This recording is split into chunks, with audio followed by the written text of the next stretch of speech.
Delon died, leaving behind a 200 million euros fortune. His children Anthony, Anuchka, and Alain Fabien went to the luxury law office in Paris to learn about their inheritance and experience the shock of their lives. 50,000 euros each from 200 million euros. Their father had completely disinherited them. August 21, 2024. 3 days after the funeral that had brought European cinema to a standstill.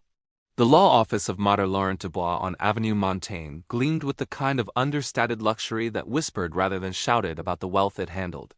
Marble floors, Persian rugs, oil paintings worth more than most people's houses. This was where France's elite came to handle the transfer of generational fortunes.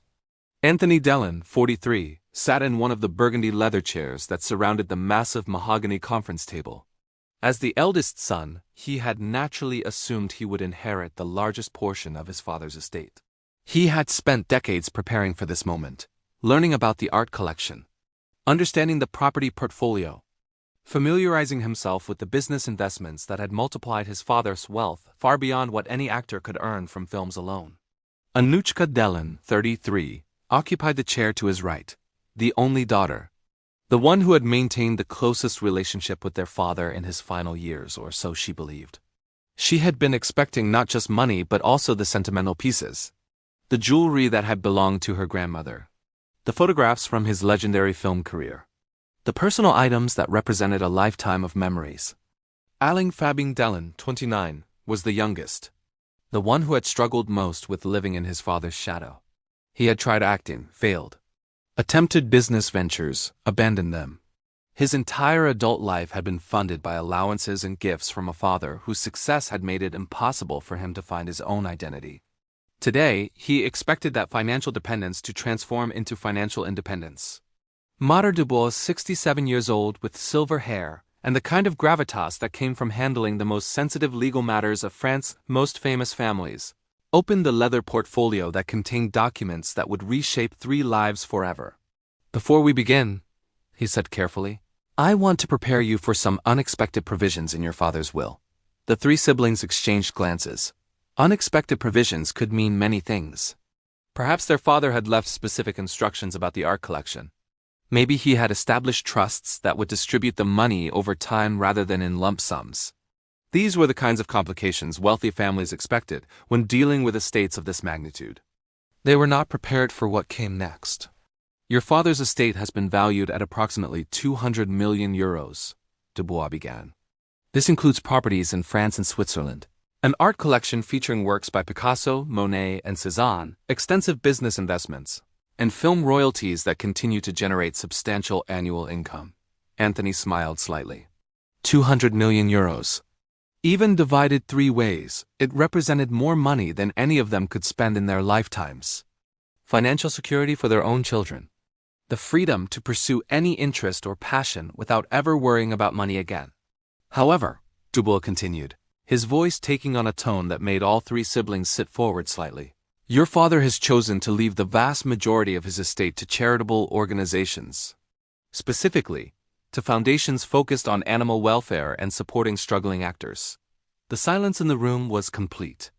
Not the silence of people processing good news, but the silence of people whose brains had simply stopped functioning while trying to understand words that made no sense. "Each of you will receive 50,000 euros, along with a few items of personal significance that your father specifically designated. 50,000 euros, from a 200 million euro fortune. Less than 1/10%. Each of them had spent more than that on cars. Anuchka had paid more for her apartment renovation. Anthony's last business loan had been for 5 times that amount. People who understand the complex psychology of wealthy families often find these inheritance dramas the most revealing content about human nature. If you appreciate these deeper explorations of how money changes relationships, these family dynamics show patterns that exist across all social levels. "I sat there thinking there had been some mistake," Anuchka would later reveal in an interview. 50,000 euros from a 200 million fortune. It was like being slapped in the face by a dead man. But the number was not the most devastating part of what they were about to learn. Because Maître Dubois was not finished reading. "Your father also left a personal letter explaining his decision." The 3 siblings looked at each other with expressions that cycled through disbelief, anger, and growing dread. Because wealthy men do not disinherit their children without reasons. And those reasons were usually painful for everyone involved. Have you ever experienced a moment when someone you trusted completely revealed they saw you completely differently than you saw yourself? When their assessment of your character was so harsh it made you question everything you thought you knew about your relationship. Dubois opened a separate envelope. Expensive stationery, Alain Delon's distinctive handwriting. The final communication from a father to his children. Words that had been carefully chosen to ensure they understood exactly why their expectations had been so completely wrong. But the truly shocking part was yet to come. The letter was written on cream-colored stationery that bore Alain Delon's personal monogram. His handwriting was careful, deliberate, each word formed with the precision of someone who understood that these might be the most important sentences he would ever write. Maître Dubois held the pages with the reverence reserved for documents that would destroy lives while revealing truths. To my children, he began reading aloud, his voice steady despite the devastating content he was about to deliver. You have spent your adult lives treating me not as a father but as a bank account. You have shown me love only when you needed money, and respect only when it served your purposes. I refuse to reward this behavior by leaving you wealth you have not earned and do not deserve. The words landed like physical blows. Anthony's face went white. Anuchka's mouth opened but no sound emerged. Alain Fabien stared at the table as if the mahogany grain might provide some escape from what he was hearing. But Delon had not finished. 20 years of accumulated disappointment had been distilled into 3 pages of brutal honesty that stripped away every pretense of familial affection. Anthony, the letter continued, in the past decade, you have called me exactly 37 times. 34 of those calls were requests for money. Business ventures that failed because you expected my wealth to compensate for your lack of preparation and commitment. You borrowed 2.3 million euros for restaurant investments that you abandoned when they required actual work. Anthony's breathing became shallow. Because every number was accurate. Every accusation was documented. His father had been keeping records of their relationship, like an accountant tracking bad debts. The 3 calls that were not requests for money were obligatory Christmas greetings that lasted less than 10 minutes each, during which he seemed impatient to end the conversation unless I mentioned my estate planning. The precision of his father's memory was devastating, because it meant that every interaction had been analyzed, categorized, and found wanting. Every phone call had been weighed against some standard of authentic affection and come up short. Anuchka, Dubois continued reading, you have perfected the art of public criticism combined with private financial dependence. You have given interviews where you discussed my personal relationships with disapproval while simultaneously accepting monthly allowances that funded your lifestyle. You have criticized my choices while expecting me to fund yours. Anuchka had always prided herself on being the independent one, the daughter who spoke her mind, the child who maintained her own identity separate from her father's fame. But the letter revealed that her father had seen this independence as performance rather than authenticity. You borrowed 400,000 euros to purchase your apartment, money you have never attempted to repay. You requested 150,000 euros for your art gallery project, which you abandoned after 6 months when it required more effort than you anticipated. Yet you continued accepting 5,000 euros monthly allowances while publicly suggesting that I was too controlling with money. The contradiction was stark and undeniable. Public criticism of his financial control while private dependence on his financial support. Her father had been subsidizing the very lifestyle that gave her the freedom to criticize him publicly.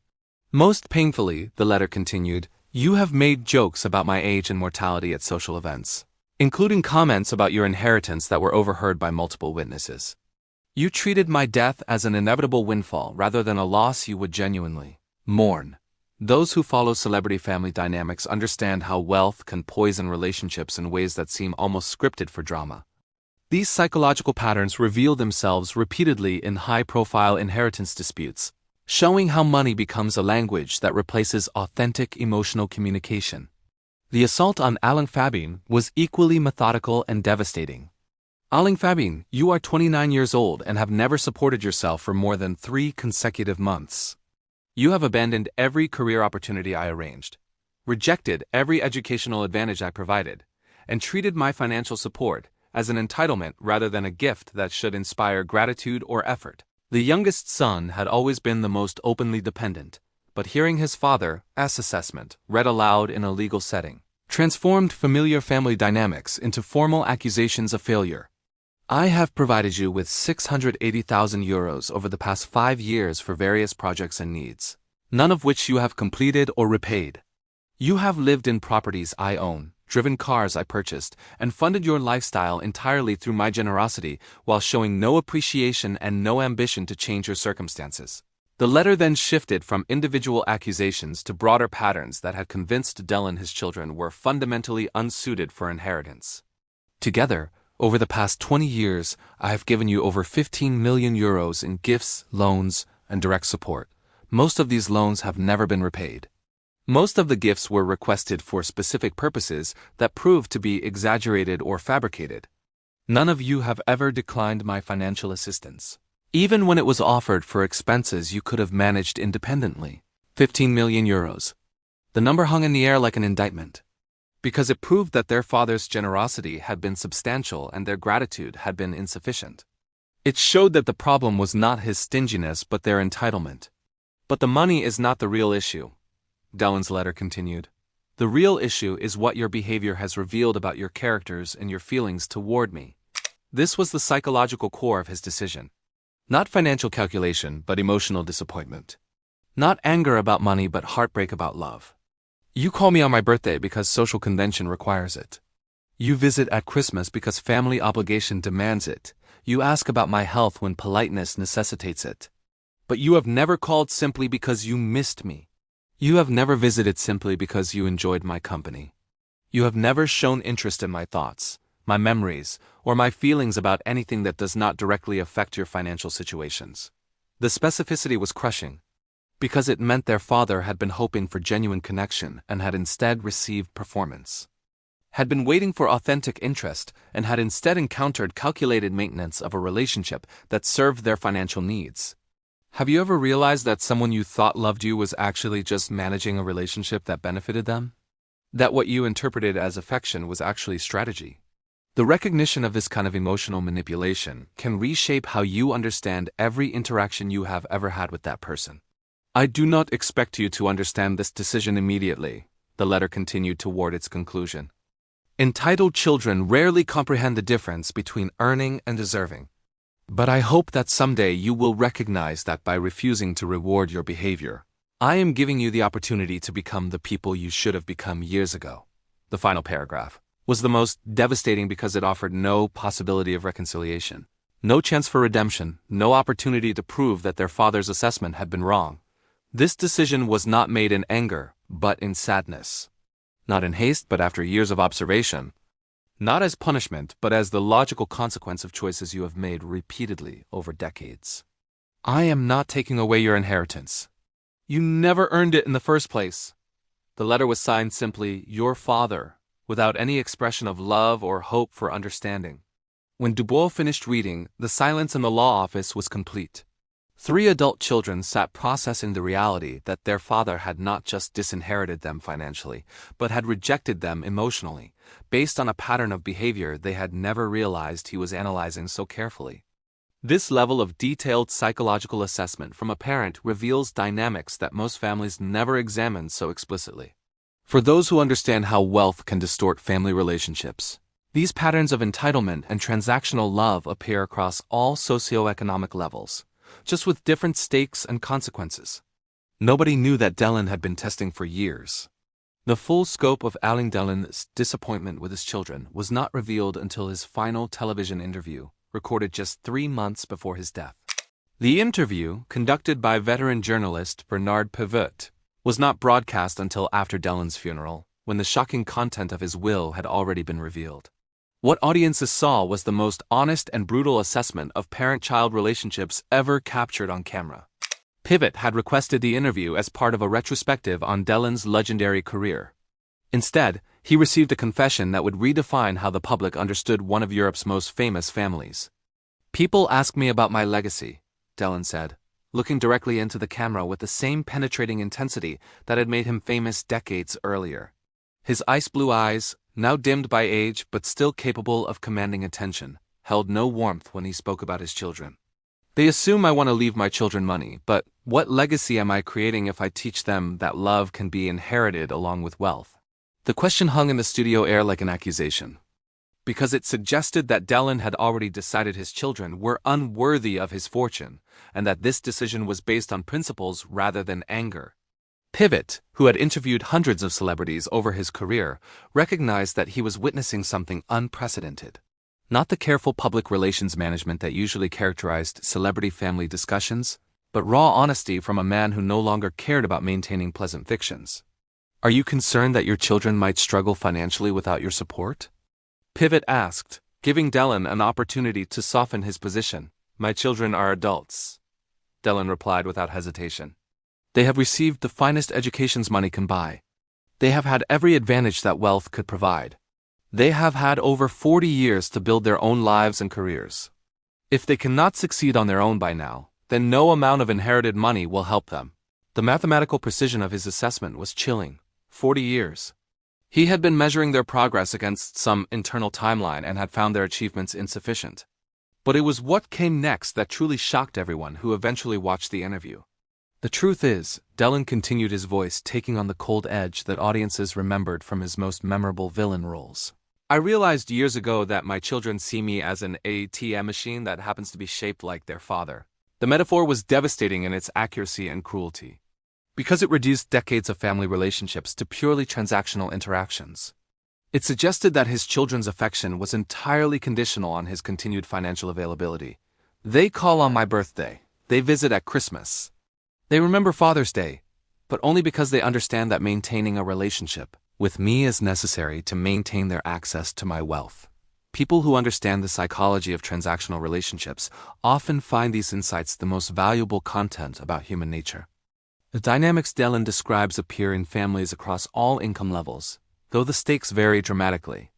If you appreciate these deeper explorations of how people manipulate emotional connections for financial benefit, these patterns reveal themselves everywhere once you learn to recognize them. Pivot pressed further, asking whether this assessment seemed fair given that parent-child relationships were naturally complicated and that many factors could influence how families interact. Let me tell you what convinced me, Delon replied, leaning forward slightly.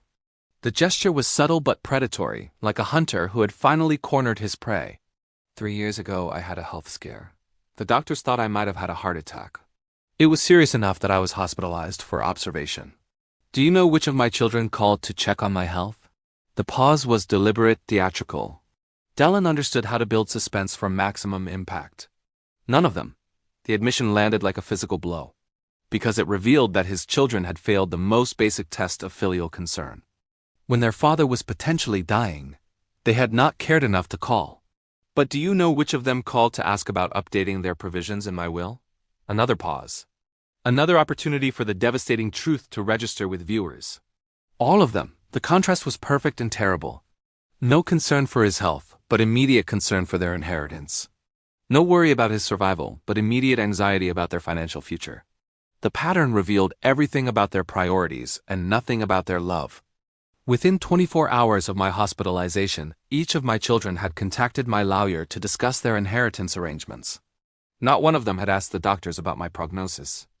This revelation showed that his children had not just failed to care about his well-being, but had actively used his health crisis as an opportunity to secure their financial interests.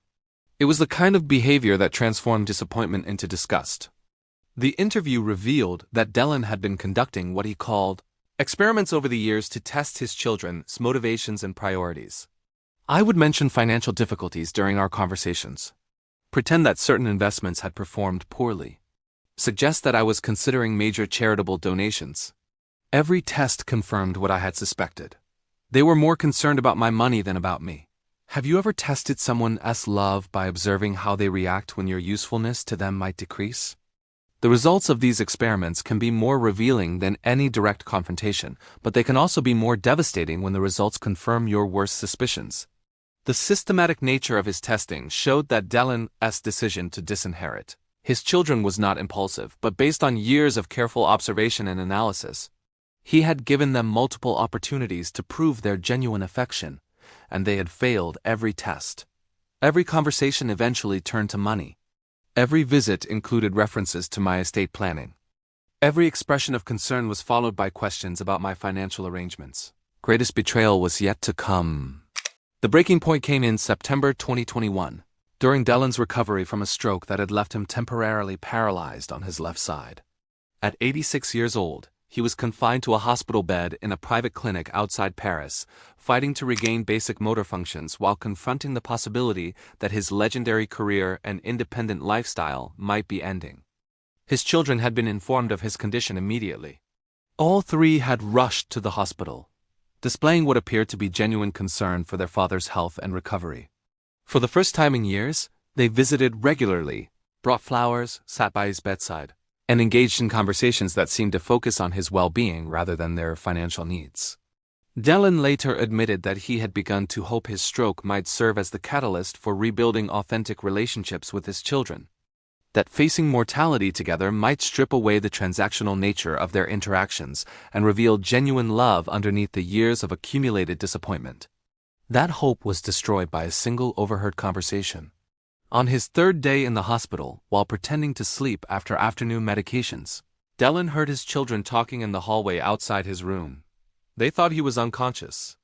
They believed they were having a private conversation. Instead, they were providing their father with the final evidence he needed to confirm his worst suspicions about their character. The doctors say the recovery could take months, Anthony was saying, his voice carrying clearly through the partially open door. We need to understand the legal implications if his condition worsens. What kind of legal implications? Anushka asked. Power of attorney issues. Medical decision-making authority. Access to his accounts if he becomes incapacitated long-term. Alain Fabien's voice joined the conversation. Have any of you talked to his lawyers recently about the will? If something happens, we need to know our situation. Delon lay perfectly still, his right hand gripping the bed rail so tightly his knuckles went white. His children were discussing his potential death and incapacitation not in terms of their grief or his suffering, but in terms of legal and financial logistics. I looked at some of the properties last month, Anthony continued. The Swiss house needs significant renovation if we want to sell it for maximum value. The Parisian apartment could be converted to multiple units. They were planning the liquidation of his estate while he was lying 20 feet away, fighting to regain the ability to walk. What about the art collection? Anushka asked. Some of those pieces haven't been appraised in years. We should get updated valuations. And the royalties from his films, Alain Fabien added. Those will continue generating income for decades. We need to understand the distribution structure. For 30 minutes, they discussed tax implications, inheritance laws, and asset management strategies. They debated which properties they wanted to keep and which they would sell. They calculated potential values and discussed investment options for the money they expected to receive. Not once did any of them express concern about their father's pain. Not once did they discuss his chances of recovery or what kind of support he might need during rehabilitation. Not once did they mention missing him or fearing his death for any reason other than its impact on their inheritance plans. Those who study the psychology of family dysfunction understand that these moments of accidentally revealed truth often provide the clearest insights into relationships that have been masked by years of polite performance. When people believe they are unobserved, their real priorities and motivations become visible in ways that direct confrontation rarely achieves. The conversation continued with discussions of funeral arrangements, media management, and the timeline for estate settlement.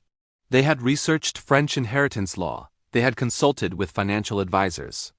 They had prepared for his death more thoroughly than they had prepared to support his recovery. Lying in that hospital bed, listening to his children plan his financial legacy while ignoring his physical and emotional needs, Delon made the decision that would ultimately lead to their complete disinheritance. But the hospital revelation was only part of a larger pattern that had taken years to become fully visible. After returning home from his stroke recovery, Delon began working with his personal assistant, Marie-Claire Dubois, to document every interaction with his children over the following months. What they discovered was a mathematical proof of emotional absence that was almost scientific in its precision. In the final 5 years of Mr. Delon's life, Marie-Claire would later testify in court, his children called him a total of 47 times. 39 of those calls were requests for financial assistance. 6 were obligatory holiday greetings. 2 were invitations to social events that involved potential networking opportunities for their own careers. The statistics were devastating because they were comprehensive and undeniable. 47 calls in 5 years. Less than 1 call per month from 3 adult children to their aging father. And 83% of those calls were requests for money. The assistant's records also revealed that Delon had attempted repeatedly to have meaningful conversations with his children about topics other than finances. He would try to discuss his memories of making classic films. He would ask about their personal relationships and emotional lives. He would share his thoughts about aging, mortality, and the wisdom that came with decades of experience. These conversations were consistently cut short, Marie-Claire recalled. His children seemed impatient with discussions that did not relate to immediate practical concerns, usually involving his will or estate planning. Have you ever tried to connect emotionally with someone who only wants to discuss what you can do for them practically? The frustration of repeatedly offering your inner life to people who only value your external resources can be more devastating than open hostility because it makes you invisible as a human being. The systematic nature of his children's disinterest became clear through the assistant's meticulous documentation. They would deflect personal questions. They would change subjects when he tried to share memories. They would check their phones when he spoke about anything other than money or inheritance. But the most damaging evidence of their priorities came from what Marie-Claire called the testing period. Beginning in 2022, Delon had begun deliberately mentioning financial difficulties during conversations with his children. He would suggest that certain investments had performed poorly. He would hint at major charitable donations he was considering. He would imply that his estate might be smaller than they expected. Every test produced the same result, Marie-Claire testified: immediate and intense interest. Detailed follow-up questions. Requests for meetings with his financial advisors. Suggestions that he reconsider charitable commitments. When their potential inheritance seemed threatened, his children suddenly became attentive, concerned, and involved. When he mentioned good news about investments or conservative estate planning, their interest evaporated. Delon's decision was now final, but his children wouldn't give up. The legal challenge to Delon's will began within 72 hours of the reading. Anthony, Anuchka, and Alain Fabien hired Maître Jacques Moreau, one of France's most expensive inheritance lawyers, whose specialty was overturning seemingly ironclad wills on grounds of mental incapacity or undue influence. Their strategy was predictable but desperate: claim that their father had been manipulated by advisors who wanted to control his fortune, and that his harsh assessment of their behavior was colored by depression and illness rather than rational observation. "Our father was a complicated man who struggled with personal relationships throughout his life," they said in a joint statement released to French media. "We loved him despite his flaws, and we are devastated that he chose to end our relationship with such cruelty." But Moreau faced an insurmountable problem: the comprehensive nature of Delon's documentation and the consistency of witness testimony that supported his assessment of his children's behavior. The court proceedings revealed even more devastating information about the family's relationships than the will itself had contained.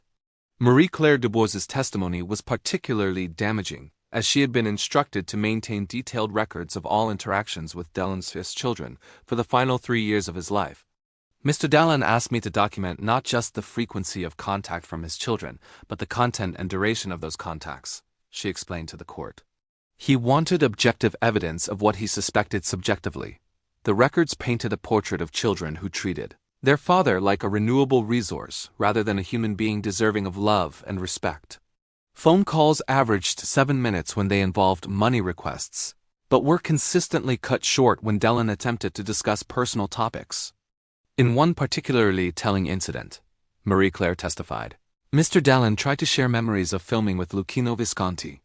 The conversation lasted less than 3 minutes before Anthony redirected the discussion to ask about updating some financial paperwork. The most damaging testimony came from people who had observed the family's dynamics at social events. Brigitte Bardot, now 89 and rarely making public appearances, agreed to testify via written statement that shocked the French entertainment industry. "I watched those children for years," Bardot wrote. "They never visited Alain unless they wanted something. They never called just to talk. When he was sick, they were more concerned about the lawyers than the doctors. At parties, they would make jokes about his age and mortality that were cruel and embarrassing." Director Bertrand Blier, who had worked with Delon multiple times, provided even more direct testimony. Alain was a generous father who gave his children everything. But generosity without gratitude breeds entitlement, and entitlement breeds contempt. His children took his love for granted because they knew his money was guaranteed. This level of celebrity family psychology reveals patterns that exist across all socioeconomic levels, though the stakes vary dramatically. For those who understand how wealth can distort authentic relationships, these dynamics show why some of the most successful people become the loneliest, surrounded by people who love their resources more than their humanity. The children's lawyers attempted to argue that normal family financial discussions were being portrayed unfairly, and that their clients had loved their father despite his increasingly difficult personality in his final years. But the evidence was overwhelming and consistent. One particularly damaging piece of evidence was a recording from a family dinner in 2022 made by Delon's security system, where Anthony was heard suggesting that his father's chest pains might indicate it was time to update some paperwork and asking directly if the will was current.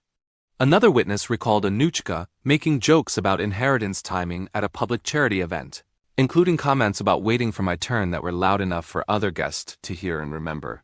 The court was ultimately convinced by what the judge called the mathematical precision of the deceased's documentation and the consistency of witness testimony across multiple years and settings. The court finds, the judgment read, that the deceased's assessment of his children's motivations may have been severe, but it was based on observable behavior patterns documented over many years. A parent's right to dispose of their property as they see fit is fundamental, and the deceased's reasoning, while painful for his children, does not constitute grounds for invalidating his clearly expressed wishes. The psychological impact on Delon's children was immediate and profound. Anthony suffered what his doctors described as a severe depressive episode and was briefly hospitalized. Anuchka gave angry interviews calling her father the final act of a selfish man who confused money with love. Alain Delon largely withdrew from public life, refusing interviews and avoiding social situations. The 200 million euros that could have established generational wealth for the Delon family instead became a monument to Alain's belief that respect and love must be earned rather than inherited. The Animal Welfare Foundation, that received the largest portion, nearly 100 million euros, issued a statement emphasizing their commitment to using the money effectively while acknowledging the complex and painful circumstances of their inheritance. Legal experts noted that similar cases were becoming increasingly common as wealthy parents grew concerned about raising entitled children. We are seeing more parents who choose to give their wealth to charity rather than to children who have shown little appreciation for the sacrifices made to accumulate that wealth, explained inheritance specialist Michel Dubois. Child psychologists warned that the case represented both sides of a toxic dynamic. Money can poison family relationships in both directions, explained Dr. Philippe Burton. Children can become entitled and transactional, but parents can also become bitter and withholding. The tragedy is that both sides usually love each other underneath the financial complications. In the end, Delon's decision stands as one of the most dramatic examples of a parent choosing principle over family loyalty. Whether his assessment was fair or harsh remains debatable. What is certain is that his final act revealed a man who felt profoundly disappointed by the people he had hoped would carry on his legacy. The story became a cautionary tale taught in psychology courses and business schools about the dangers of unconditional financial support and the importance of teaching children that love, respect, and inheritance are not automatic rights but privileges that must be continuously earned. If this shocking story of family betrayal and the true cost of entitlement moved you, make sure to subscribe and hit that notification bell for more deep dives into celebrity psychology and family dynamics. Share this video with someone who needs to understand how money can poison even the closest relationships. And tell us in the comments, do you think parents have the right to disinherit children who take their love for granted? Have you ever realized that someone only valued you for what you could provide rather than who you were as a person? Because sometimes the most painful truths come from the people who brought us into this world, and sometimes the greatest inheritance is learning to earn love rather than expecting it.